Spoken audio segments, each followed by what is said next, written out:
welcome, whether you've got here on purpose or by accident. You've reached Fishing Without Bait, a podcast about life without definitive expectations. The only admission price is the honesty, open-mindedness, and willingness to try. We're looking for people who want to create themselves rather than define themselves. If you're interested and if you have a few pixie dust sprinkles of honesty, open-mindedness, and willingness to try, welcome aboard. We just punched your ticket. And today, as always, I'm joined by my good friend, co-host, and producer of this program, Mr. Mike. Yes, and if you're on video, Edward in a bow tie. Our goat friend. Well, I'm glad he's dressed for the occasion. Absolutely. He respects the sanctity of this podcast. Yep. Okay, so Mike, last week the week before, we've been having some issues and talking about issues in the world, and our podcast number 350 was Jesus a Socialist. And that got me talking about love, compassion, and forgiveness, which is Jesus's message. And I started to talk about what kills empathy. What kills empathy? And I started to think, what kills empathy? Unhealthy egos. Mm-hmm. That's what kills empathy. Mm-hmm. Unhealthy egos. So, Mike, there's a difference between having a healthy ego and an unhealthy ego. Well, we're talking about confidence factor a little bit, right? Indeed. Mm-hmm. Yes. So an unhealthy ego is one that craves attention, Mike. Right. Craves praise. Mm-hmm. And craves success. An unhealthy ego can be characterized by someone who is self-centered and arrogant. Mm-hmm. And I dare you to tell me how a person who is self-centered and arrogant, craves attention, craves praise and success, can be an empathetic, compassionate person. Mm-hmm. Mm-hmm. It seems to me that people who do have those unhealthy egos do crave empathy and compassion from others. Yes, they do. They feed on it, you know. They need to have, if they're not having that constant stream, and some of us, you know, I think some of us, when we're working with our confidence factor, if they're not kind of, you know, I know I have the problem if I'm not getting positive feedback, I presume the worst, I guess. But yeah, no, I can see that. Empathy is attempting to understand how others feel, take their perspective and point of view. Yes. And most importantly, to be not judgmental. Mm-hmm. So that's a difficult thing to do. And we've talked before on this program, Mike, about one of the most disrespectful things that a person can say to another is, I know how you feel. Mm-hmm. Mm-hmm. As that is impossible. Mm-hmm. However, I believe that anyone who has tapped into the zeitgeist of the time, and for those who are unfamiliar with the term zeitgeist, you can go to our podcast and put that in the search box, and you will find an episode that we did on zeitgeist, which is a general mood and temper of the time. So unfortunately, Mike, there was a University of Michigan study which surveyed 14,000 college students, and over a 15-year period, it showed a 48% decrease in empathetic concern and a 34% decrease in perspective taking over 15 years. Mm-hmm. What that really, the attitude is who cares? Mm-hmm. That's the attitude that people take. Is this a little bit of that individualistic attitude? Like, I know Americans are under this, but of course social media probably leans this and feeds this a little bit more too.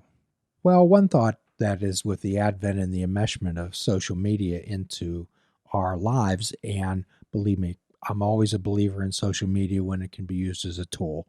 Mm-hmm. However, when it can be used as maintenance and life work, and if you're using social media to make a pastime out of being offended, then that's a real problem. It's unhealthy. That's unhealthy. Mm-hmm. Or for people who take their self-esteem and self-concept by how many likes they get or how many views they get on a TikTok, a podcast, a Facebook posting, and whatever. Mm-hmm. So taking perspective, Mike, can be described as what Native Americans would be say, you can't judge a man until you walk a while in their moccasins. Okay? Mm-hmm. Try to understand, and in the therapy world, Mike, that's called taking a phenomenological view. We try to see what others are seeing, not how they should be seeing things, but how they are. That can be taken to your political things. I don't need to agree with the other side, but I in order to talk to them, I need to understand where they're coming from, right?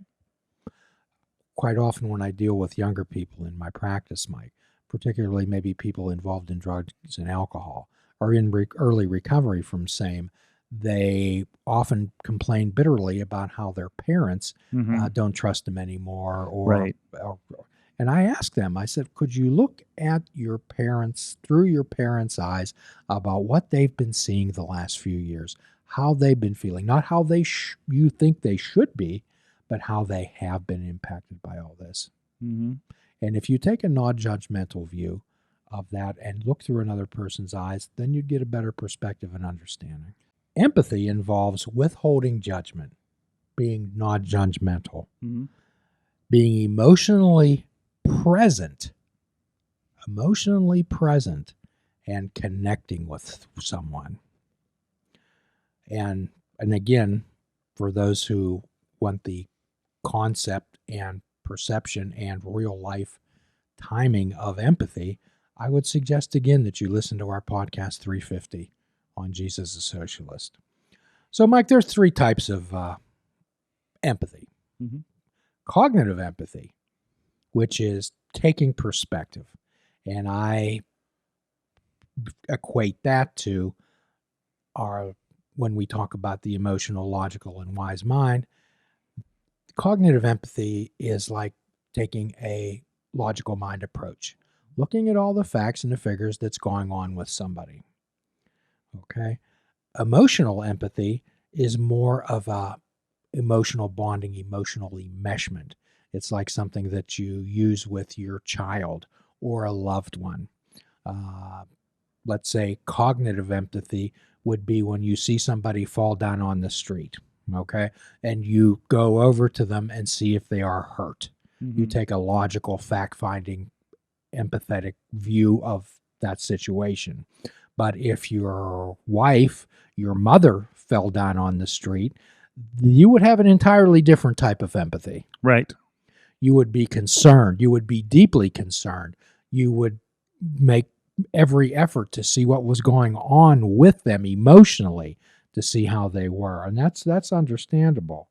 And then there's the most important empathy, Mike, of all, which is compassionate empathy, where we attempt to understand a person's predicament and then feel concerned enough and be available to assist help. Empathetic empathy considers the whole person, not just the cognitive, not just the emotional empathy. Compassionate empathy encompasses the whole person, the whole situation. And that's where we talk about the philosophy of, let's say, Jesus, Buddha, Allah. There we're talking about compassionate empathy. So how does a person develop empathy, Mike? What do you think? I think with like anything else, with a little bit of practice, right? A little bit of, I feel like it's an environmental thing initially for people that come up with it. Absolutely. So we've talked before about 3 stages of a human's development, but pretty brief, pedestrian type of one, which is the first, the 1 through 7 would be the area where our minds are like sponges. They're fresh. It's called the imprint stage, where we take everything in, which is again why children ask so many questions. And then there's the modeling stage, which is like 7 through puberty, where we gain our personality and our behavior patterns through modeling the behavior of significant others. And that's really where empathy comes in, Mike, is when we're in that modeling stage. We model the behavior of significant others. So if you're living in a family structure where other classes of people, different skin colors, different cultures, are being denigrated and being castigated and said nasty things about, what's that child going to grow up with? Yeah, with that negative outlook, right? Yes. So is there going to be empathy toward that other class of people that's being looked down upon? No. And it's really through no fault of the child's, because that's what they're taught. Mhm. That's what they're taught. So another part of empathy is what we often talk about on this show, Mike, and what prevents empathy is contempt prior to investigation. Contempt prior to investigation is having that arrogant Mhm. self-centeredness that you know rather than get the knowledge for sure. So if we can understand and get over this contempt prior to investigation and get a mind of knowledge, which leads to a mind of awareness, which leads to a mind of empathy. However, once again, a mind of ego, which is arrogant and self-centered, seeking praise, seeking success, prevents a compassionate, empathetic attitude. Mhm. And I believe that we're seeing that being played out in media, news reports, every single day. Mhm. So my suggestion is, if everyone would understand what empathy is, particularly compassionate empathy, then we would have a better understanding of people. We were talking early before the podcast started, Mike, about stop trying to determine whether you're going to be on somebody's team or not. Mhm. I'm not talking about a basketball team. I'm talking about the way in which people are lined up in this country today. Elaborate on that.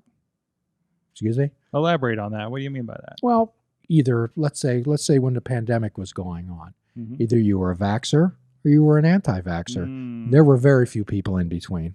Right. It was such an A and B thing, wasn't it? Yes, it was. Yeah. Yes, it was. And whether COVID existed or whether it didn't, Mm-hmm.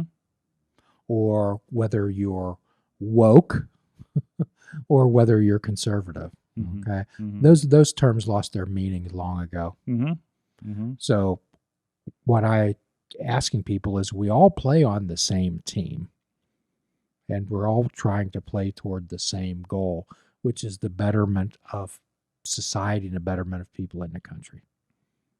And that certainly involves empathy. Empathy also involves taking a chance and listening actively.